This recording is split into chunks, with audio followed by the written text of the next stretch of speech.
श्रीमद् कुंजी व्याहरणे नमः। श्री स्वामी हरिदासो विजय तीर्थराम। विगत 14 फरवरी 2023 को गोरीलाल की कुंज की एक सखी का प्रवेश निकुंज में हो गया। 14 तारीख की मध्याह्न में 1:45 बजे सदगुरु देव के फोन द्वारा दास को सूचना मिली कि कुंज में प्रेम बाबा पधार गए।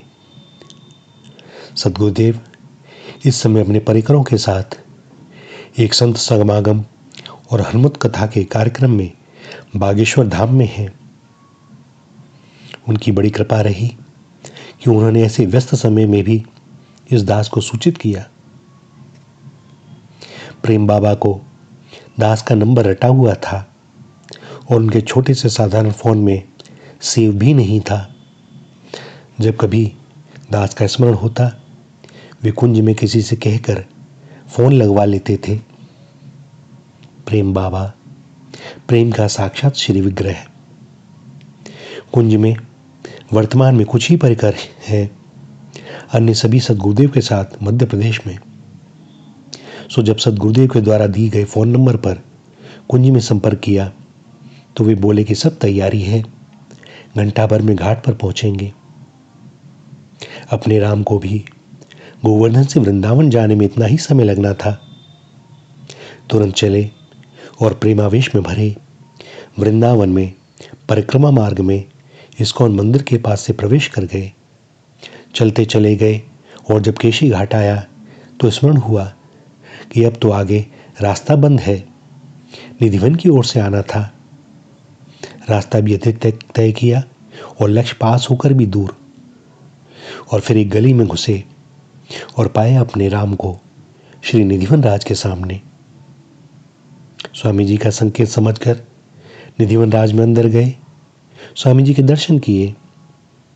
शरणामृत देले वाले पंडित जी ने कहा, भैया एक बाबा बता रहे थे कि प्रेम बाबा पधार गए।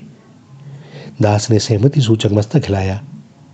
उनका भी प्रेम बाबा से वर्षों का परिचय, प्रेम, स्नेह। वे सबको स्वामी जी का चरणामृत देते हैं और बाबा सामने बैठकर भजन करते हैं। पंडित जी बोले कि आज सुबह भी तो मंगला करके चरणामृत लेकर के गए हैं। इधर 2-3 वर्ष से उनकी देह अशक्त हो गई थी, कभी रोगग्रस्त भी हो जाते, किंतु कभी अपना नियम नहीं छोड़ा। देह की विवशता पर क्रोधित होकर कहते कि अब श्री निधिवन राज जाने में, जो कि गोरीलाल कुंज से करीब 1 किलोमीटर था, 3-4 स्थानों पर बैठना पड़ता है। भैया बड़ी असुविधा हो गई, अब क्या करें। उनकी करीब 78-79 वर्ष की अवस्था थी। पंडित जी ने स्वामी जी महाराज का चरणामृत, फूल और श्री निधिवन राज की रज दी और दास उसे लेकर चला। पहुंचे घाट पर, श्री यमुना जी पूर्व स्थान से और आधा किलोमीटर पीछे चली गई हैं। रज में पांव धस जाते फिर उठाते पहुंचे। कुंज के परिकर अग्नि संस्कार की तैयारी कर रहे थे और प्रेम बाबा सामने लेटे थे श्री यमुना जी की रज में। मुख पर वही बालपन, मुस्कुराहट और अद्भुत शांति। दास देखता रहा कुछ पल एकटक उनको। प्रेम का साक्षात श्री विग्रह साकार से निराकार हो गया, सगुण निर्गुण हो गया। श्रीधाम वृंदावन के कुंजों का परिकर निकुंज में प्रवेश पा गया। अपने स्पर्श से हृदय से लगाकर उन्होंने हमें शक्तिपात के द्वारा हमारे पाषाण हृदय को मानो द्रवित होना सिखाया। हमारे मिलने पर ऐसे प्रसन्न होते थे मानो कोई छोटा सा शिशु। बाबा थे वे, किंतु उनके व्यवहार से प्रतीत होता कि बाबा तो हम हैं, क्योंकि वे बात बात पर ऐसे खिलखिलाकर हंसते, ऐसी सरलता, ऐसा भोलापन। बहुत दिन हमसे न मिल पाते तो उलाहना देते। 4-5 वर्ष पूर्व जब तक उनकी देह में शक्ति रही, चाहे जब श्री निधिवन राज की मंगला कर भागे आते हमारे पास इतनी दूर, हम असमंजस में पड़ जाते कि इतनी अशक्त देह और इतना खर्चा करके वे आते और लाते साथ में कुछ लाला का भोग प्रसाद भी, और दे जाते लाला को भेंट स्वरूप 10 रुपए। हम प्रेम उलाहना देते कि क्यों आए। वे कहते कि तुम्हारा लाला चैन ना लेने दे। हम उन्हें राह खर्च देना चाहते तो लेते नहीं कि हमारे पास है, खूब है, स्वामी जी बिहारी जी का दिया। गोरीलाल कुंज से हमारे यहाँ आने में और जाने में करीब उनका 40 रुपये का खर्चा हो जाता था। एक बार गर्मी के दिन और करीब 12 बजे मध्याह्न में वे किसी की साइकिल लेकर गोरीलाल कुंज से करीब 20 किलोमीटर दूर हमारे पास प्रिया कुंज आए। देखा तो पसीने से तरबतर, एक तो वृद्धावस्था और दूसरी इतनी दूरी। लाला के दर्शन किए, भोग लगाया और फिर बैठ गए हमारे पास। हम अवाक, बाबा ये क्या किया, ऐसी भरी गर्मी में क्यों आए? आना ही था तो सुबह आते ना। उनके नेत्र भर आए, बोले कि कुछ मत पूछो। अधिक आग्रह करने पर बोले कि आज प्रातः निधिवन की मंगला के बाद सोचा कि लाला के दर्शन को जाएंगे, किंतु जब गोरीलाल कुंज पहुंचे तो भूल गए और फिर लेट गए। हल्की तंद्रा में थे कि यूं लगा कि लाला ने प्रेम भरी चपत लगाई कि निधिवन राज में तो कह रहे थे कि आज लाला के दर्शन करेंगे और यहाँ आकर तुम सो रहे। हमें काट तो खून नहीं। कुंज में कोई आया था साइकिल पर, हमने उससे प्रार्थना की और 2 घंटे के लिए उससे साइकिल मांगी और बस साइकिल से आ गए। गोरीलाल कुंज के परिकरों ने बताया कि आज भी श्री निधिवन राज से आकर श्री गोरीलाल जी की आरती में सम्मिलित हुए, बाल भोग पाया, फिर हम सबको अपने हाथों से चाय बनाकर पिलाई और फिर छत पर कपड़े सुखाने गए करीब 11:15 बजे और कपड़े रस्सी पर डाल नहीं पाए। अटैक आया और क्षण भर में जहां से आए थे वहीं चले गए। हालांकि परिकरों ने और फिर चिकित्सक ने भरसक प्रयत्न किए, किंतु घोंसला छोड़कर जो पंछी उनकी इच्छा से स्वयं उड़ा हो वह वापस नहीं आता। दास का उनसे सन 2008 से परिचय था। निधिवन में उस समय बड़ा एकांत रहता था। स्वामी जी के सामने वे घंटों बैठे रहते, उन्हें निहारते रहते, मुग्ध होते रहते और कर में उनके माला चलती रहती। वृद्ध कष्टकाय देह, मर्यादा हेतु एक अधो वस्त्र और ऊपर एक अति साधारण वस्त्र और गुदड़ी और एक छोटी सी लाठी। किसी से कोई सरोकार नहीं, किसी के परिचय की कोई जिज्ञासा नहीं। एक प्रस्तर खंड का आश्रय लिए वे बैठे रहते और उनसे कुछ दूर एक अन्य प्रस्तर खंड का आश्रय लिए बैठे रहते हम दो अकिंचन। महीनों हो गए, कभी हमारी कोई बात ना हुई। बस एक दूसरे को आते जाते यथाकथा देख लेते और बैठे हुए भी हम उन्हें दूर से ही मस्तक झुकाकर प्रणाम कर लेते। कभी वे मिलते सघन लता कुंज में और संकेत से अपने पास ही बैठा लेते हमें। हम उन्हें देखते रहते और लता पताओं के स्पर्श से निहाल होते रहते। शनै शनै ज्ञात हुआ कि यह साधारण लताएं पताएं नहीं है। और इसके कुछ दिनों बाद स्वामी जी की कृपा से ज्ञात हुआ कि यह प्रेम बाबा बड़े प्रेमी सिद्ध संत। उस समय कुंज के बाबा अलबेलीशरण जी भी नित्य प्रति दर्शन के लिए आते थे। वे भी हमें श्री निधिवन में बैठे देखते, हम प्रणाम करते हुए मुस्कुरा देते प्रेम से भरकर। कभी हाथ के संकेत से पास आकर पूछते, सब कुशल तो है ना? प्रत्युत्तर में हम हाथ जोड़कर मुस्कुरा देते। जो स्वामी जी की शरण हो, बिहारी जी की शरण हो, जिसे रसिकों का सानिध्य मिल गया हो, उनकी कृपा हो, तो फिर इस प्रश्न का कोई औचित्य भी तो नहीं। किंतु भैया स्मरण रखना कि रसिक जब यह पूछते हैं तो उनका संकेत होता है कि अपने भीतर उतर कर इस बात का उत्तर दो कि अंतर की स्थिति अब कैसी। समय उड़ता है पंख लगाकर। 2008 की बिहार पंचमी। निधिवन राज में खूब धूम, भला क्यों ना हो। प्रातः 4:30 बजे अभिषेक में आरती में सम्मिलित हुए और फिर बैठ गए वहीं अपने स्थान पर। कुछ दूर प्रेम बाबा भी बैठे थे। हृदय में आया कि बिहार पंचमी की बधाई श्री निधिवन राज के परिकरों को अपनी सामर्थ्य अनुसार दें। उन्हीं पर सदैव आश्रित रहे हैं, सो सामर्थ्य भी वैसी और हमें कोई लज्जा भी नहीं, सो सबको 10-10 रुपये बधाई स्वरूप प्रदान किए। इच्छा तो हुई कि प्रेम बाबा को भी देवे, किंतु भय लगा कि कहीं भी क्रुद्ध ना हो जावे, क्योंकि कभी उनको किसी से कुछ लेते ना देखा था। सो हृदय की बात हृदय में ही रह गई। स्वामी जी के परिकरों से ज्ञात हुआ कि प्रेम बाबा गोरीलाल कुंज में विराजते हैं। करीब 30 वर्षों से ग्रस्त जीवन को त्याग दिया है। अपने सभी कर्तव्यों का पालन कर जो भी संपत्ति थी अपने बंधु बांधवों को सौंप कर आ गए। करीब 17 वर्षों तक उन्होंने मध्य प्रदेश के जंगलों में एकांत में रहकर मात्र कंदमूल पत्तों पर जीवन निर्वाह किया और उसके बाद आगे वृंदावन। तब से प्रातः 6 से 8:30 तक श्री निधिवन राज में मंगल आरती, भजन, फिर वहां का चरणामृत और चंदन प्रसादी लेकर श्री गौरीलाल कुंज में सदगुरुदेव और बाबा अलबेली शरण जी को देना। प्राय एक समय कुंज में भोजन, मध्याह्न में 2 घंटे विश्राम और फिर 3 बजे से पुनः श्री निधिवन राज में संध्या समय तक। कुछ वर्षों तक ब्राह्म मुहूर्त में 4 बजे से उन्होंने श्रीधाम वृंदावन की परिक्रमा की। बिहार पंचमी के बाद 3-4 दिनों के बाद श्री निधिवन राज जाना हुआ। यह श्री निधिवन राज हम किंचनों का घर ही समझिए। हमें लगता है कि हम यहीं के हैं। स्वामी जी, बिहारी जी, गोस्वामी जी, परिकरों और रसिकों की कृपा प्रेम से यह धारणा अंतर में अब तक बैठी हुई है। बाबा वहीं बैठे भजन कर रहे थे। संध्या के समय जब हम चलने लगे तो साहस करके प्रेम बाबा से कहा, बाबा बिहार पंचमी की बधाई स्वरूप कृपया यह स्वीकार करें। और यह कहते हुए दास ने 10 रुपए का नोट उनकी ओर बढ़ा दिया। उन्होंने हाथ पकड़ लिया और मुस्कुराकर बोले, आप हमें बिहार पंचमी को दे चुके हैं। हम अवाक। वे सत्य कहें यह संभव नहीं और हमें विदित है कि उस दिन हमारी उनसे कुछ कहने की हिम्मत ना हुई थी। उनने कहा कि आपको भ्रम हुआ है। वस्तुतः हमने आपको बधाई दी नहीं।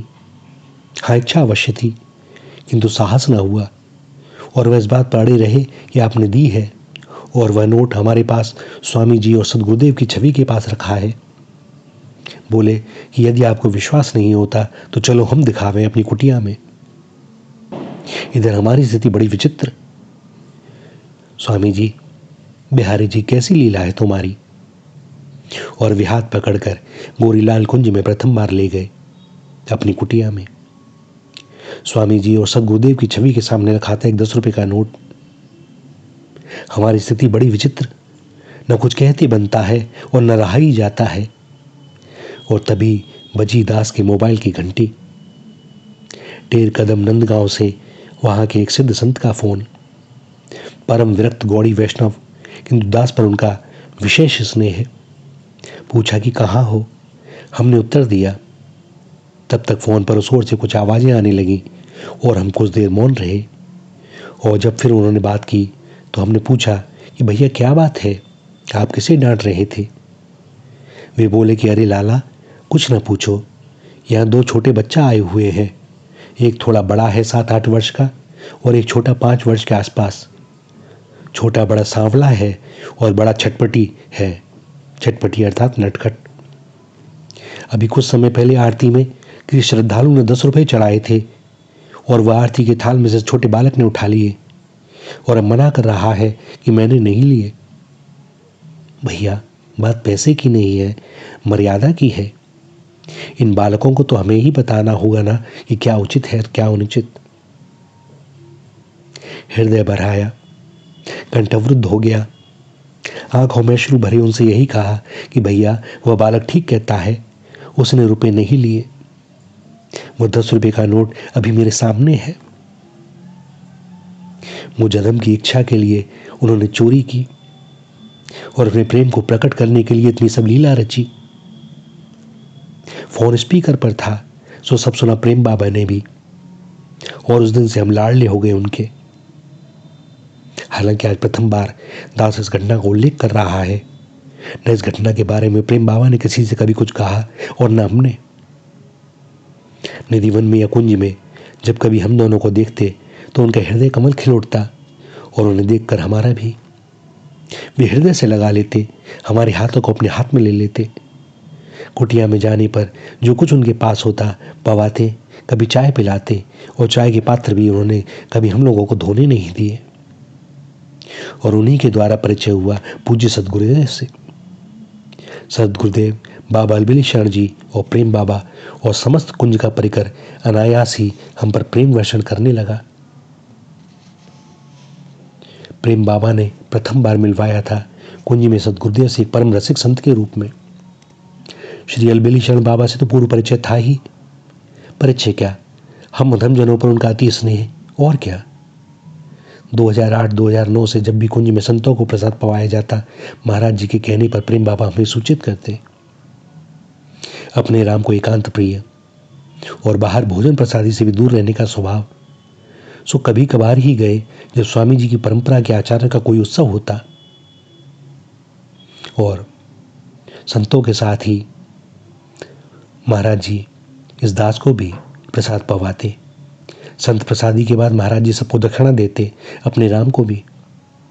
अपने राम हाथ जोड़कर स्वीकार करते तो बाद में एकांत में गद्दी पर बैठने पर वे अपनी कुर्ते की जेब में हाथ डालते और बड़े आग्रह से देते। दास की आंखों में अश्रु भर आते, हाथ जोड़ने पर कहते, अरे भैया आपका बनता है। और इस बात के करीब 10 वर्षों बाद एक दिन लगा कि यही सदगुरुदेव हैं। गए उनके पास और दीक्षा की प्रार्थना की। वे बहुत मुस्कुराकर बोले, आप तो हमारे ही हो। इस सब का श्रेय प्रेम बाबा को, उनके द्वारा कितने ही भगवत दर्शन कर चुके छिपे हुए संतों, रसिकों और भक्तों के दर्शन और सत्संग का सौभाग्य मिला और कालांतर में वे सब हमारे अपने ही हो गए। प्रेम बाबा स्वयं भी भगवत दर्शन कर चुके थे, किंतु हमारे अतिरिक्त संभवतः कोई जानता भी न था। कुंज में उत्सव के समय खूब भीड़ होने पर वे स्वयं जाकर परिकरों से प्रसाद ला कर देते और चंदिया उत्सव की प्रसादी स्वयं लेकर के आ जाते। इधर प्राय 1 वर्ष से वृद्धावस्था और अस्वस्थता के कारण प्रिया कुंज ना पाने का मलाल उन्हें बना ही रहता। बड़ी बिटिया का विवाह बाहर होने से न जा सके थे, किंतु गोपाल और छोटी बिटिया के विवाह में सम्मिलित हुए। एक बार 2 वर्ष पूर्व जब आए तो हमारे दोनों हाथ पकड़कर नेत्रों में अश्रु भरे बोले कि तुम हमें वचन दोगे, हमारी बात नहीं टालोगे। हम असमंजस में कि आज ऐसी क्या बात।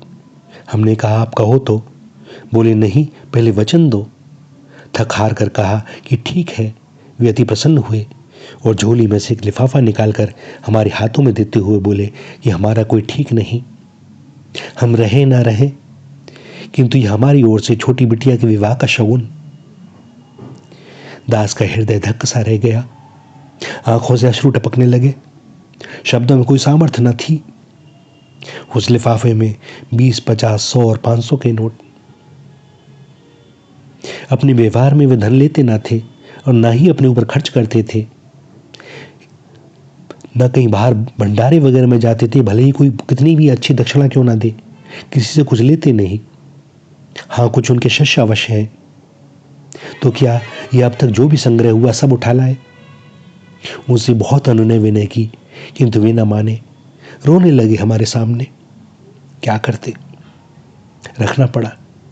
बिटिया को दिया उन्होंने खूब खूब आशीर्वाद और उनके बच्चों के होने पर भी उनके लिए जो बन पड़ता शगुन देते। लाख मना करो, माने नहीं। विरक्ति देना जानते हैं। जाकू कछु न चाहिए सोई शहंशाह। उनके साथ कितनी ही बार बरसाना नंदगांव गए बच्चों को लेकर। और चेन्नई से जब आई मेरी भोरी सखी, उसका भी बड़ा विशेष स्नेह। और दास के परिकरों का, बड़ी बिटिया का, जिसका भी दास से संपर्क, बस वो उस पर भी निहाल हो जाते। नंदगांव बरसाने जाते, श्री जी के दर्शन करते, मोरकुटी में बैठते, पूज्य विनोद बाबा के दर्शन करते, उनके आग्रह पर उनके यहाँ प्रसादी पाते, फिर आशीश्वर और टेर कदम। भैया प्रेम के बारे में क्या तो कहो, क्या लिखो, क्या पढ़ो। यह कभी न कहा जा सकता है, न लिखा जा सकता है, न पढ़ा जा सकता है। श्री यमुना पुलिन से लौटने के बाद से बहुत कुछ चेष्टा की लिखने की, बस इतना ही कहा जा सका। जिन्होंने जीवन भर स्वयं को छिपा कर रखा और अब स्वयं ही छिप गए, तो उनके बारे में बहुत कुछ कहना भी उचित तो नहीं। गोरीलाल कुंज की वो 8x6 की एकांतिक कुटिया, जिसका द्वार सदैव सबके लिए खुला रहता था, कभी वहां ताला नहीं लगता था, चाहे वह है चाहे नहीं। अब कुंज में प्रवेश करते ही सर्वप्रथम हम जिस कुटिया में प्रवेश करते थे, अब उसे देखेंगे तो क्या होगा। जो प्रिय था स्वामी जी और बिहारी जी को, उसी तरह की शीशी मानो खुल गई और खुशबू बिखर गई कुंज निकुंजों में।